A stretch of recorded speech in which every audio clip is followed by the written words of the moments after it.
আসসালামু আলাইকুম রহমতুল্লাহ। আমি বাংলাদেশ ওয়ালাইকুম থেকে আসসালাম বলছি। রহমতুল্লাহ বরকাত। জি। আমার প্রশ্নটা হচ্ছে যে সালাত পড়ার জন্য আমাদের প্রত্যেকের কাপড় পবিত্র রাখা জরুরি। তো ছোট বাচ্চা থাকার কারণে, মেয়ে বাচ্চা, তো দেখা যায় যে সব সময় কাপড়ে প্রসাব করে দেয়। আর বারবার প্রসাব করার কারণে কাপড়ের বিভিন্ন জায়গায় বিভিন্ন অংশে মানে ছড়ানো ছিটানো ভাবে একদম প্রসাব লেগে যায়। তো মানে আলেমদেরকে প্রশ্ন করলে বলে যে হচ্ছে শুধু শুধু যে যতটুকু জায়গায় প্রসাব লেগে গেছে ততটুকু ধুলেই আপনার কাপড়টা পবিত্র হয়ে যাবে।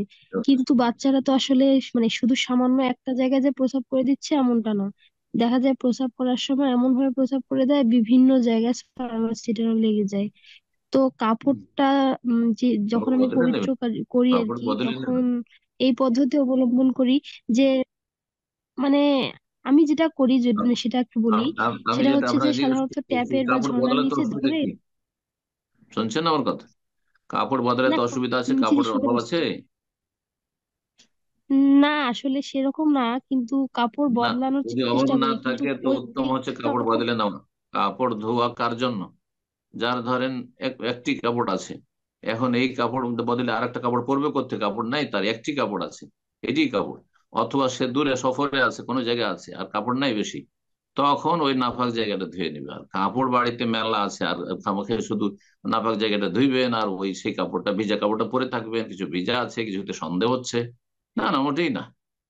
এটা শেষ সমাধান, যে যেই জায়গাটুকুতে নাপাকি লেগেছে সেই জায়গাটুকু ধোয়া। কিন্তু যখন কাপড় আছে, উত্তম বিকল্প আছে, তাহলে সেটাই অবলম্বন করবেন। জি, জি। পুরুষ হোক আর নারী হোক। জি।